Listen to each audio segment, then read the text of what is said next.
프랑스 서북부 노르망디의 바다가 내려다보이는 언덕 위에는 숱한 영혼들이 묻혀있는 오래된 교회 묘지가 있다.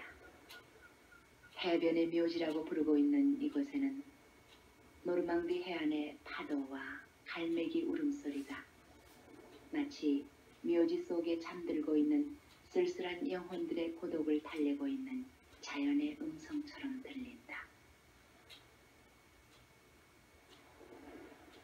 모파상의 대표작 여자의 일생의 여주인공 잔느는 해변의 묘지 속에 누워있는 영혼처럼 쓸쓸한 생애를 살아갔고 노르망디의 바다와 갈매기는 그녀의 외로움을 달래준 유일한 친구이고 반려자였다.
룩셈부르 공원과 함께 파리 시민들에게 꿈과 사랑을 심어주고 있는 몽소 공원에는 프랑스 사실주의 문학의 작가 기드 모파상이 자신의 대표작 여자의 일생의 주인공 잔느와 함께 동상으로 서 있다.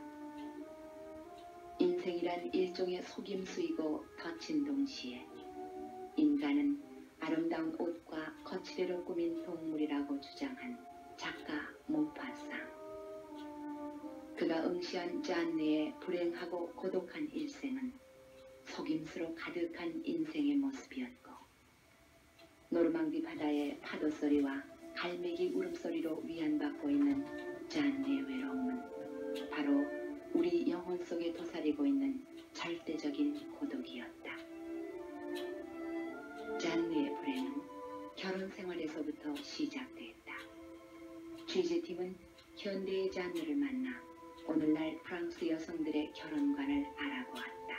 저희가 프랑스 여성의 일생을 모파상의 여자 일생의 잔느를 통해서 쭉 알고 있습니다. 요즘 그러니까 부인의 결혼에 대한 생각은 어떤 것이고 또 프랑스 젊은 여성들의 결혼에 대한 생각 그리고 프랑스에서 모파상이 얼마나 사랑을 받고 있는지 그런 것에 대해서 간단히 좀 말씀해 주시겠습니까? Je pense faire partie des gens qui, actuellement en France, ne sont... 나는 결혼이 자신의 애정 생활을 해결하며 최선으로 이끄는 유일한 길이라고는 생각지 않아요. 결국 결혼이란 제도는 최선의 선택이 될 수는 없다는 얘기죠. 다른 길이 있다고 기재할 수 있잖아요. 왜냐하면 결혼이 여성에게 있어서 하나의 보호책도 또 확실한 보장도 되지 못하는 이유 때문이에요. 아시다시피 프랑스에는 통계상으로 봐서도 알 수 있듯이 이혼이 점차 빈번해지는 경향이 있는데 요즘 젊은 세대는 결혼 후 5년 이내에 이혼할 걱정이나 두려움을 의식해서인지 애초부터 결혼하기를 꺼리는 풍조죠. 지난 세기의 위대한 문인들 중 특히 19세기의 모파상은 여성에게 있어서 결혼의 어려움을 즉 여성들이 현실에 대해 품었던 꿈과 환상을 잘 묘사하고 있다고 봐요. 여자의 일생에서 여주인공 잔느의 모습은 우리에게 또 다른 인생을 선택하도록 자극하는 좋은 예라고 봅니다. 이렇듯 프랑스는 소위 서구 가정 구조의 사멸이라는 상황 속에 살고 있다고나 할까요? 요즘 젊은이들이 보다 자유로운 생활을 추구하고 있다면 이는 아마도 보다 정직하고 덜 위선적인 생활을 갈망하고 있기 때문일 거예요. 이 점은 결혼에 대한 무조건적인 거부가 아니라 각자가 처한 상황에 진실한 길을 모색하려는 까닭이겠고 이 점 또한 책임 회피가 아니라 진정 각자의 욕구에 솔직한 삶을 원하기 때문일 거예요. 모파상은 매우 현대적인 작가라는 점에서 사랑받고 있어요. 그는 매우 섬세하게 흥미로운 상황들을 잘 묘사하는데 그가 감상기적 작가가 아니라는 점, 매우 섬세하고 정확하게 상황을 묘사하면서 그가 창조해낸 현대적인 여성 인물들을 사랑하게 됩니다.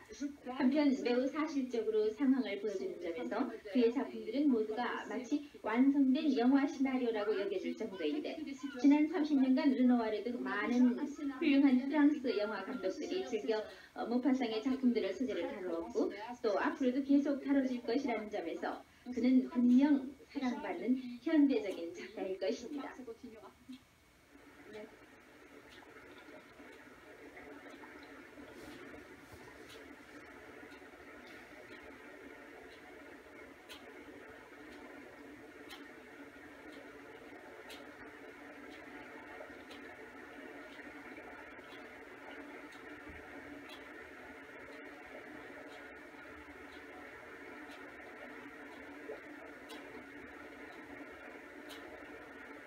자네는 짐을 다 버리고 나서 다시 차 앞으로 가보았으나 비는 여전히 내리고 있었다.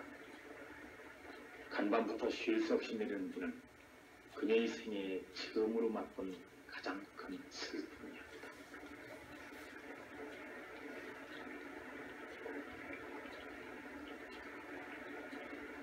소설 여자의 일생은 서두부터 비가 내린다.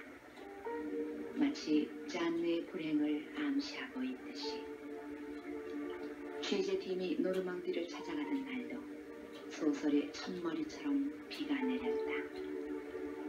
여자의 일생의 작가 기드 모파상은 비가 많이 내리는 바로 이곳 노르망디가 그의 고향이다.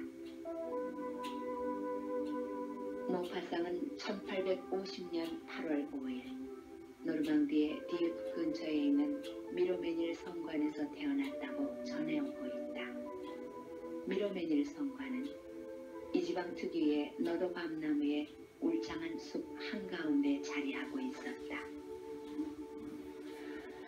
이곳은 모파상이 태어난 것으로 알려지고 있는 노르망디의 디에프 근처에 있는 미로메닐 성관입니다. 모파상이 태어난 것으로 알려져 있기 때문에 이곳은 이제 기념관이 되어 있어 많은 사람들이 찾아오고 있기도 합니다.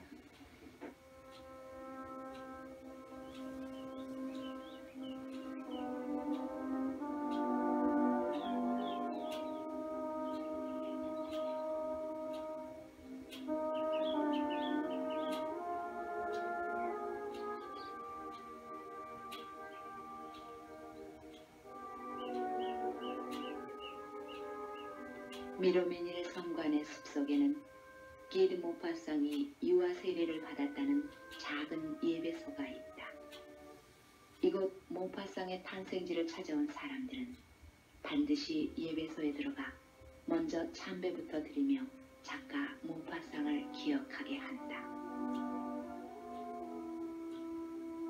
그러나 많은 모파상 연구가들은 모파상이 이곳 미로메닐 성관에서 출생했다는 설에 회의적인 주장을 하고 있다. 취재팀 또한 미로메닐 성관 1층에 고작 모파상 일가의 사진 몇 점을 진열해 놓은 기념관을 보고 아마도 모파상은 이곳 미로메닐 성관에서 태어나지 않았으리라는 생각이 들었다. 모파상에게는 그의 아버지 귀스타브 모파상 또한 확실한 아버지가 아니었다. 그의 어머니 로르는 남편과의 불화로 헤어졌기 때문에 모파상은 어머니에 의해 양육됐다.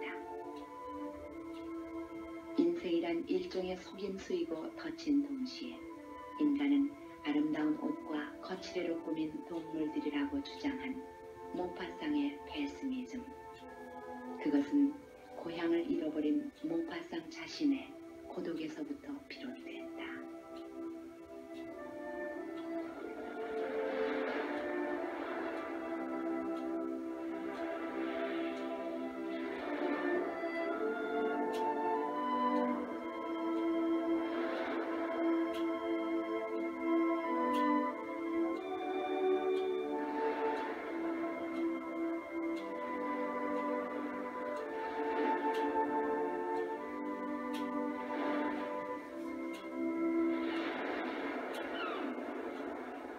이것은 노르망디의 한 작은 어촌 펠검입니다.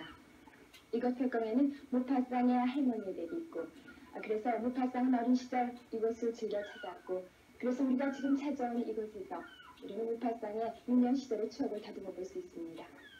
그리고 이 바다, 모파상의 대표적 이 여자 일생의 주인공 아주안느가 그렇게도 바라보고 싶어 했고, 또 바라보면서 위안을 삼고자 했던 이 바다가 지금 아늑하게 펠검을 둘러싸고 있습니다.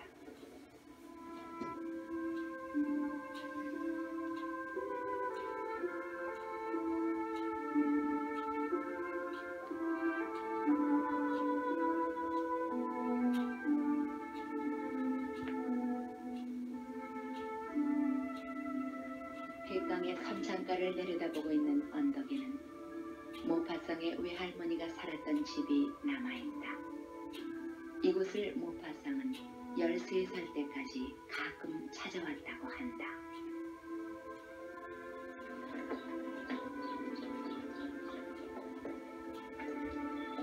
아무도 살고 있지 않아 폐가로 남아있는 빈집이 모파상 연구가들에 의하면 기드 모파상이 태어난 곳이라고 한다.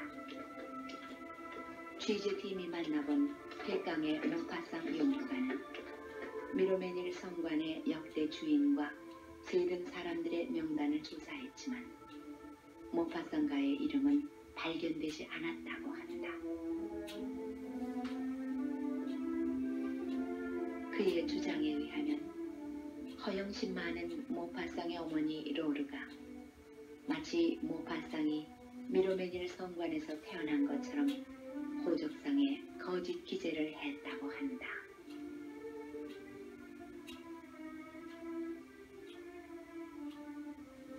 취재팀은 아무도 살고 있지 않는 폐가의 빈 방을 들여다보았다.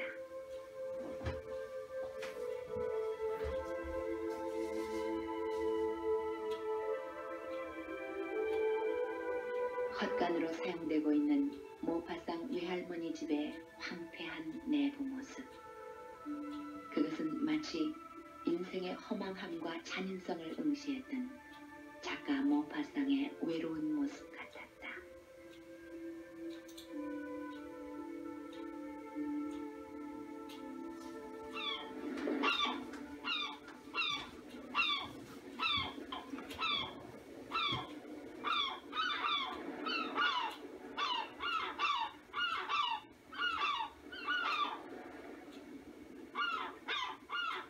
자신을 불행한 결합의 소산이라고 여겼던 모파상의 절대적인 포덕. 그것은 오로지 여자의 일생의 주인공 잔니의 외로움처럼 노르망디의 갈매기와 파도 소리만이 달래줄 수 있는 고독이었다.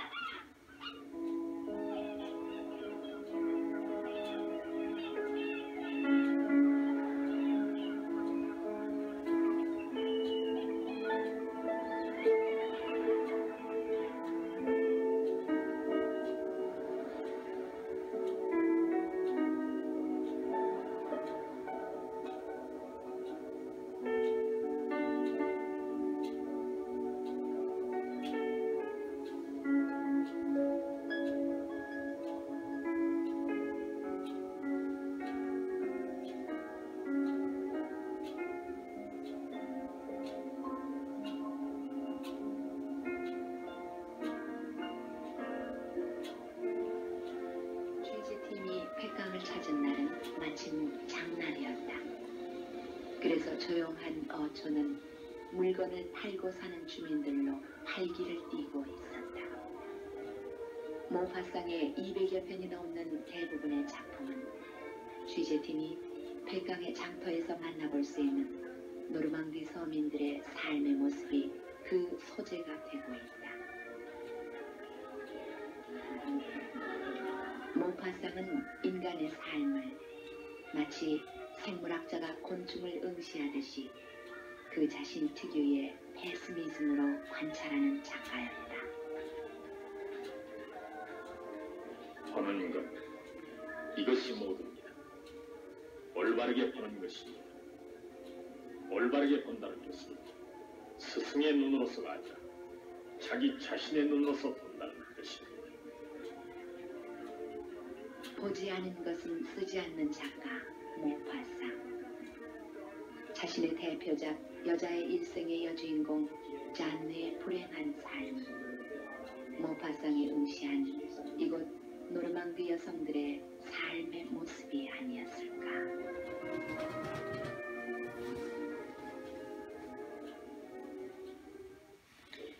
여자 일생이라는 작품 중에서 모파상은 과연 무엇을 말하고자 했다고 생각이 되십니까?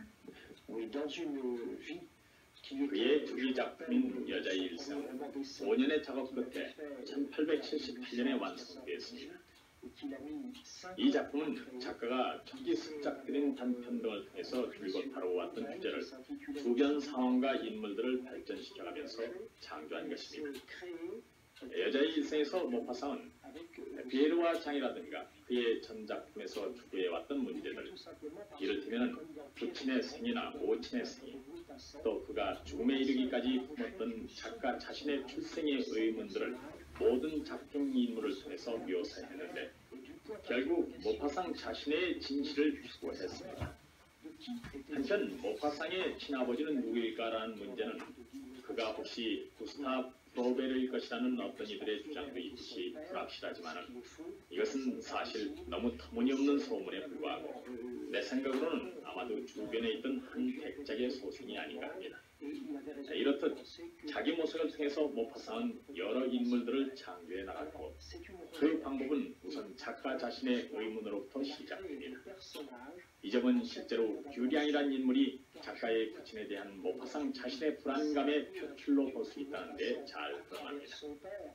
그의 부친은 다름 아닌 부인을 학대하고 구타하며 바람피우기 일수였던 인물로 주변의 생선 가공 공장 여공들과 자주 어울렸는데 그중 한 여공은 그의 아기를 낳았죠. 이와 같이 하여 모파상은 부친에게서 느낀 모든 것을 주량이란 인물에 이식하면서 작가의 모친과 아름다운 이웃처녀의 이미지로 구성된 소설의 중심인물, 즉 잔느를 창조했습니다. 바로 이런 점들이 내가 보는 여자의 일생이며 바로 작가 자신이 보다 구체적인 인물들 속에서 모색했던 자신의 실체인 것입니다.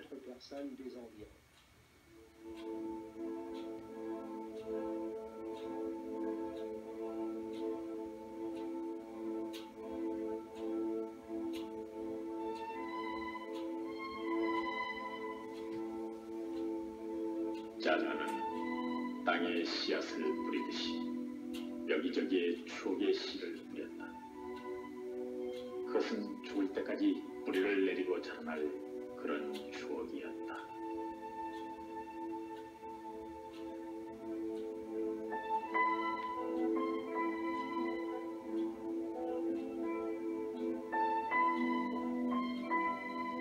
잔느가 추억의 씨앗을 뿌리고 다닌 노르망디는 모파상 자신이 사랑하던 고향의 모습이었다.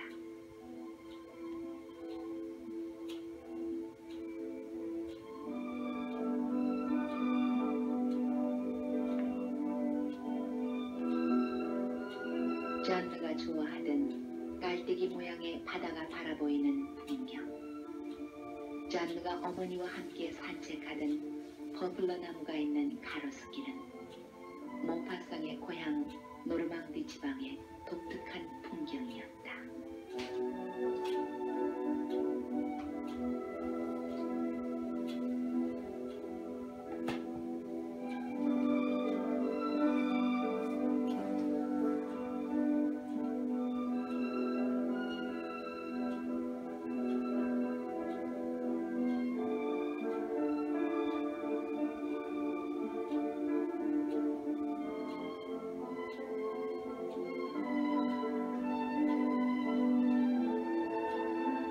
잔느가 살던 레페플 성관은 백강에서 남쪽에 위치한 그랭빌 이모빌 성관이 모델이다. 정원 너머 건물이 하얀 이 성관은 모파상이 4살부터 6살까지 살았고 동생 에르베가 태어난 곳이다.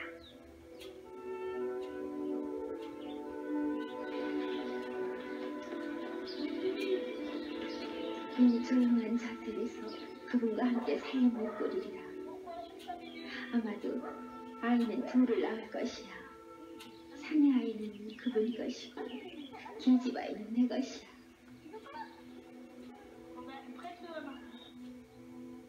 남편의 사랑을 느끼며 자녀를 키우고 있는 여인네의 모습.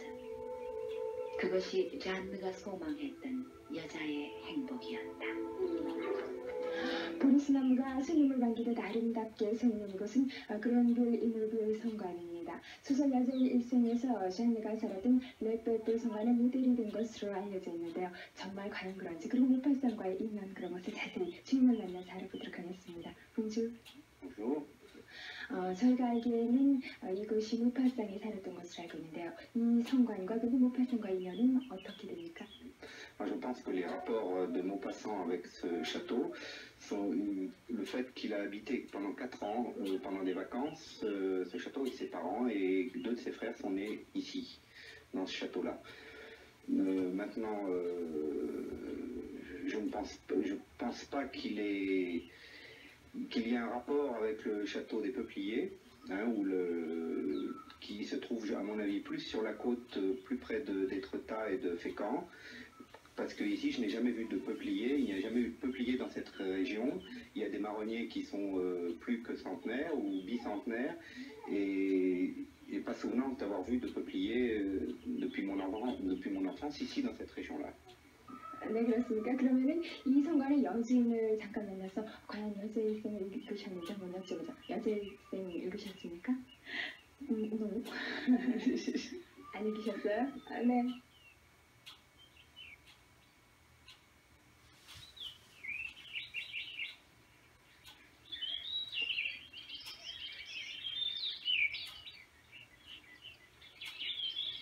즐겁고 자유스러운 생활이 잔에게 시작되었다.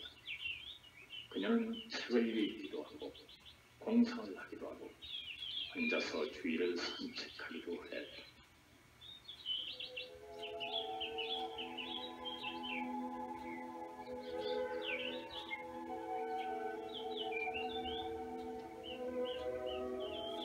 잔느가 자주 산책 다니는 마을로 소설 속에서 자주 등장하고 있는 마을 이뽀르는 실제로 이곳 노르망디 지방에 존재하고 있는 마을이었다.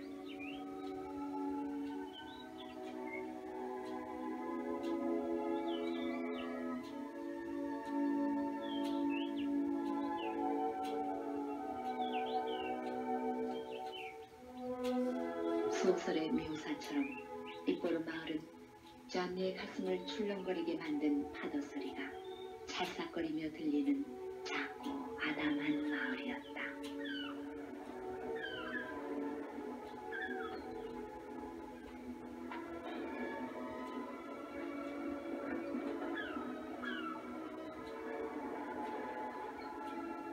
이뽀르 마을을 둘러싸고 있는 작은 해안은 잔느의 인생을 축복하며 바다를 향해 잔느라고 명명한 배를 띄운 곳이기도 하다.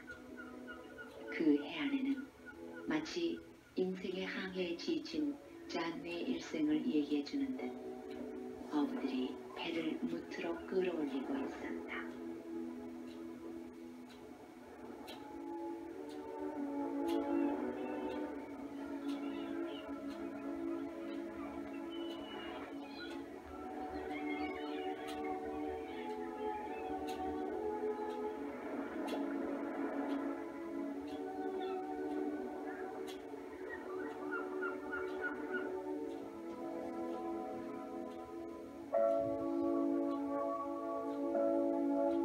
이뽀르 마을의 끝에는 모파상에 머물며 여자의 일생을 쓴 집이 있다. 모레스크의 집이라고 불리는 이곳에는 모파상 1883년 머물며 소설을 썼다는 명판이 붙어 있었다.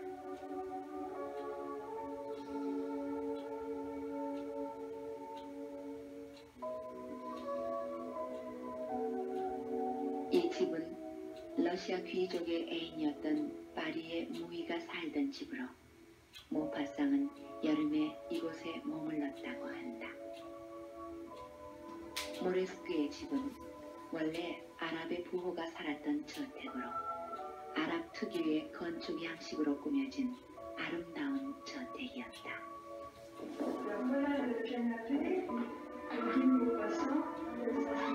모리스크의 집을 방문한 취재팀에게 집주인 드니저 부인은 모파상이 이곳에서 여자의 일생을 썼다면서 거실 한편에 놓여있는 빨간 의자는 모파상이 앉았던 자리라고 설명해 주었다.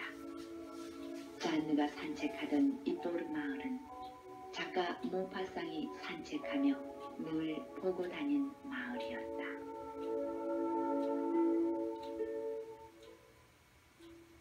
모파상이 여자의 일생을 읽으셨을 텐데요. 그 션니의 운명, 그 일생에 대해서 어떻게 생각을 하세요? Elle a été très malheureuse. Son mari était une vraie brute. Et il l'a épousée pour avoir sa fortune. Il ne l'a pas épousée par amour.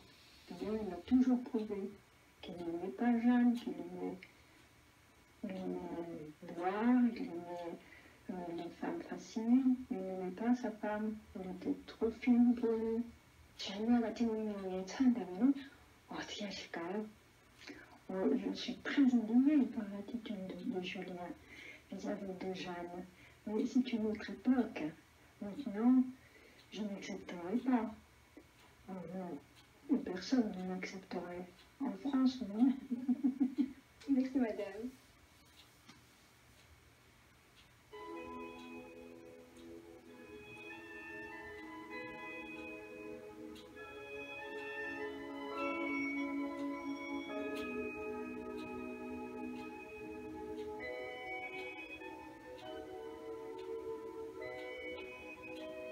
이뽀르 마을의 성당에서 잔느는 결혼식을 올렸다. 잔느는 이 교회의 사제였던 비꼬 신부의 소개로 그녀의 남편 줄리앙을 만났다.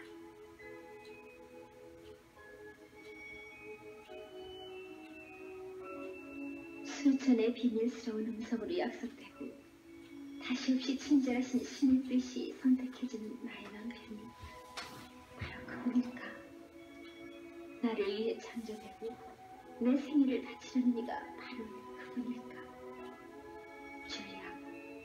줄리아, 앞으로 얼마나 자주 불러볼 일인가?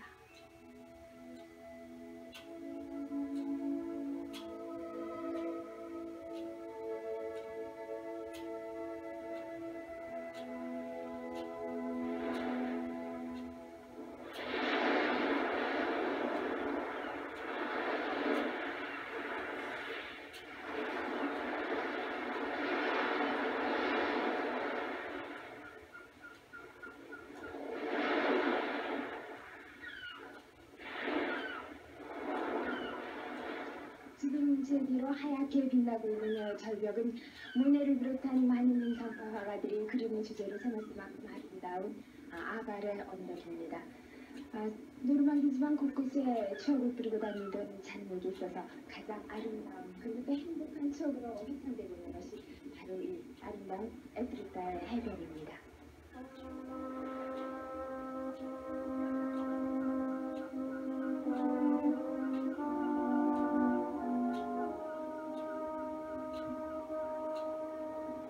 파도 속에 코를 박고 있는 코끼리와 비슷한 형상을 하고 있는 아발의 절벽이 있는 이곳 에트르타 해안은 잔느가 남편 줄리앙과 함께 산책하며 사랑을 속삭이던 곳이다. 잔느의 생애에서 가장 행복한 추억의 장소 에트르타의 해안은 노르망디에서 가장 아름다운 절경을 이루고 있는 곳이었다. 특히 에트르타 해안의 아발의 절벽은 구르베, 모네 등의 화가들이 그림으로 명작을 남긴 단해로 유명하다.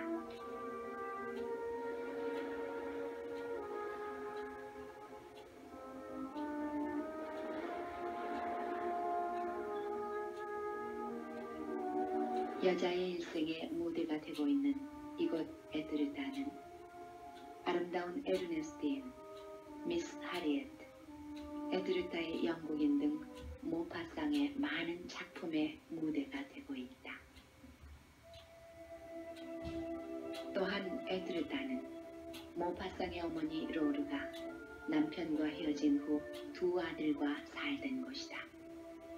그러나 모파상이 어린 시절 살았던 어머니의 별장 레베르기는 헐리고 오늘날 남아있지 않다.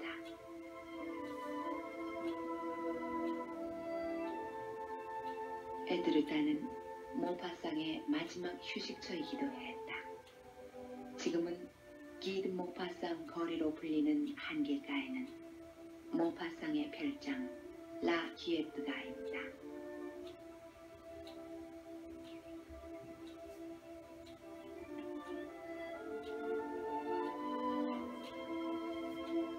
넓은 뜰이 화초로 가득 덮인 이 집은 모파상의 첫 작품집 라 메종 델리에의 성공이 마련해준 집이었다. 모파상은 그가 죽기 전해인 1892년까지 10년 동안 매년 여름과 주말이면 파리에서 이곳을 찾아와 쉬었다.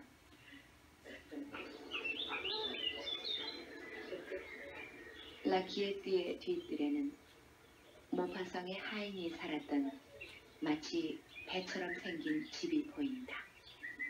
뱃머리에는 구도자의 모습을 한 사람의 상이 달려있다. 그것은 마치 냉혹한 인생의 배전에 시달리면서 매달려있는 불행한 잔느를 지켜보고 있는 마치 운명의 신처럼 느껴진다.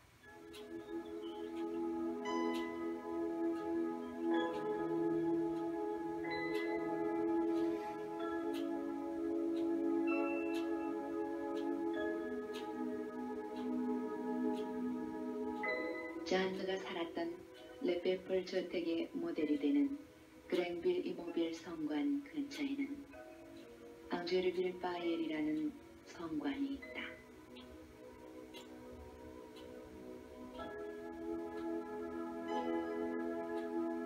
여자의 일생에서 구르빌르 백작의 집 라브리에트 저택의 모델로 이곳에 살았던 백작의 부인 질베르트는 잔느의 남편 줄리앙의 정부였다.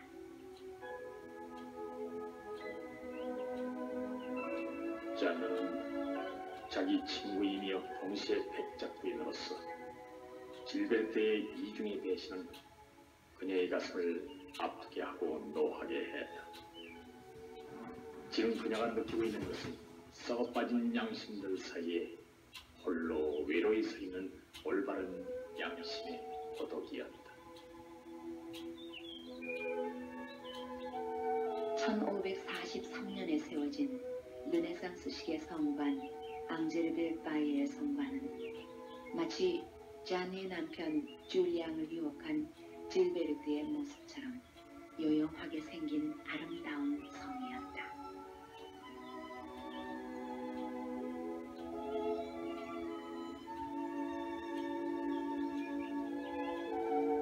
잔느의 행복을 짓밟았던 백작의 부인이 살았던 라브리에뜨의 저택에는 모파상 당시부터 성관의 주인이었던 바이엘 가문의 후손이 아직도 살고 있었다.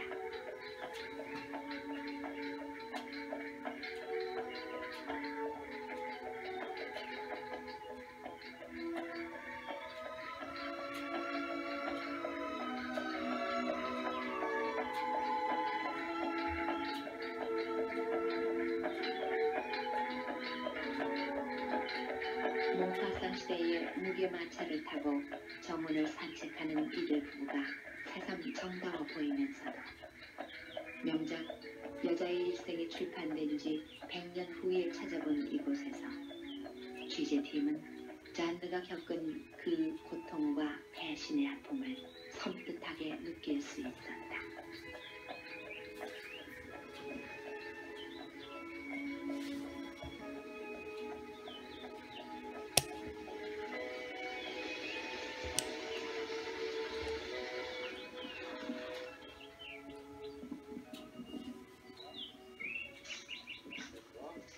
안녕하세요.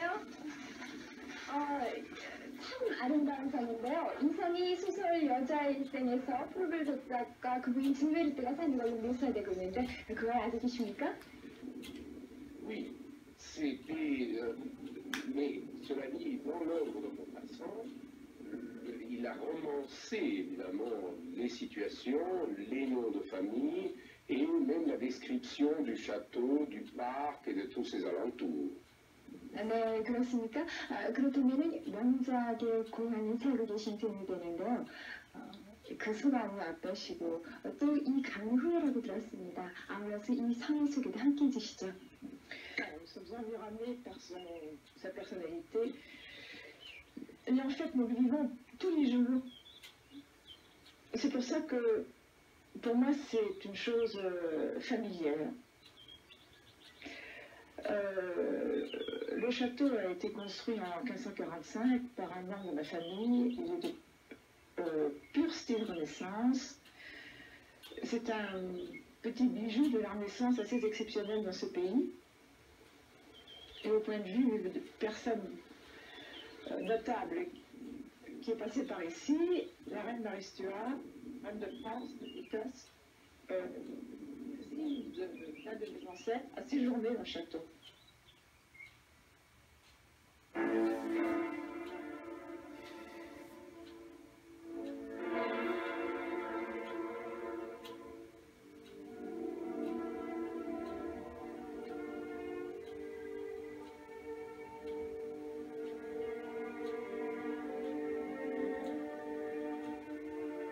백작 부인과 줄리앙은 이동식 오두막집에서 정을 통하다.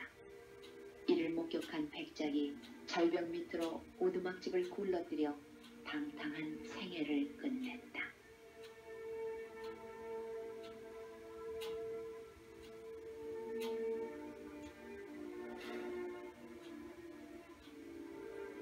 겨울가에서 웅크리고 있던 늙은 거지가 자기 머리 위로 오두막집이 떨어지는 것을 보았다. 다시 나무개적 속에서 울려나오는 무서운 비명을 들었다.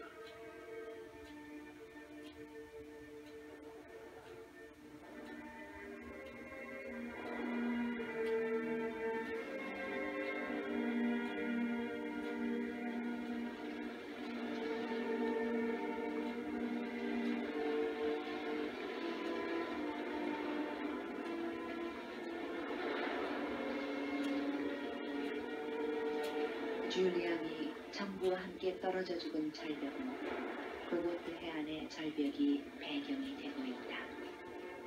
장르가 절망과 분노 속에 바라보던 고고트 절벽은 소설의 묘사와 같이 짐승처럼 입을 커다랗게 벌리고 있었다.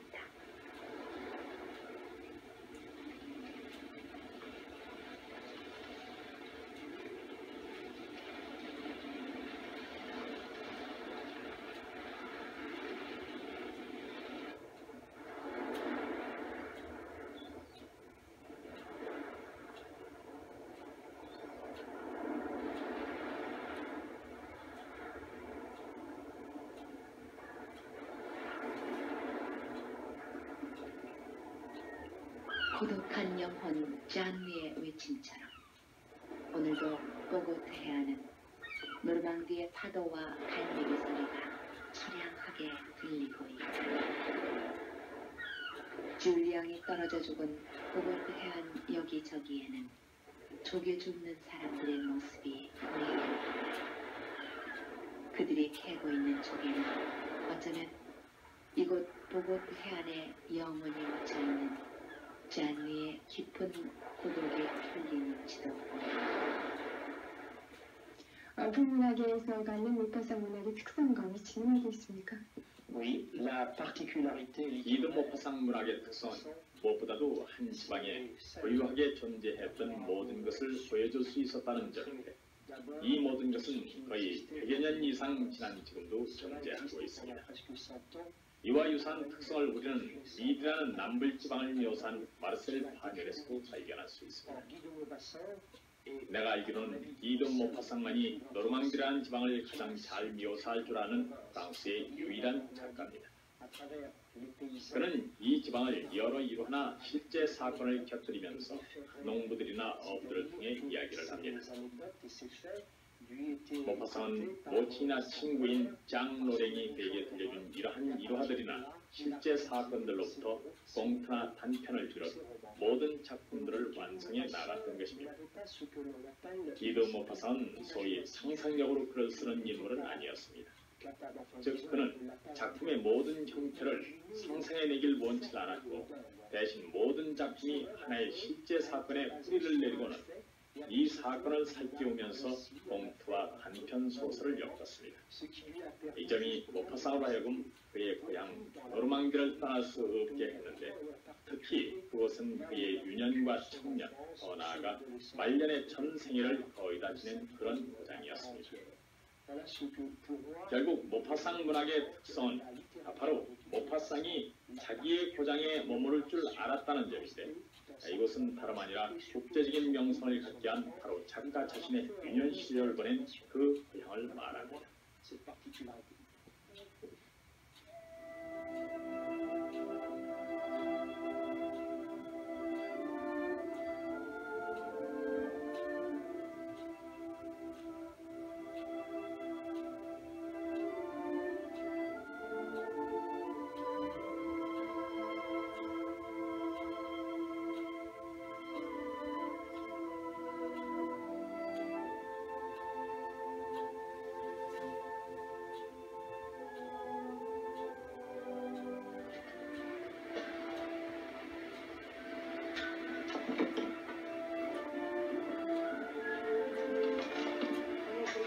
기드 모파상은 1893년 11월 6일 43세를 이기로 생애를 마쳤다.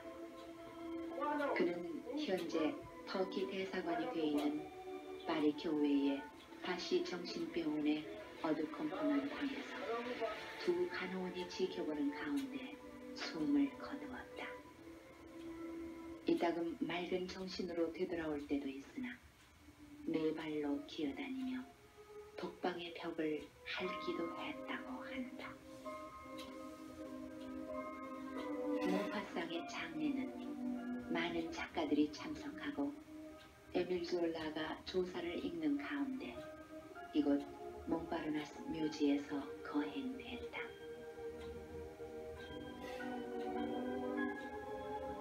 여자의 일생의 쥐안느처럼 노르망디의 파도 소리와 갈매기 울음소리를 들으며 고독을 달래던 기드 모파상. 그는 비록 몽파르나스 묘지에 묻혔지만 그의 영혼은 늘 노르망디의 바다를 향하고 있을 것이다.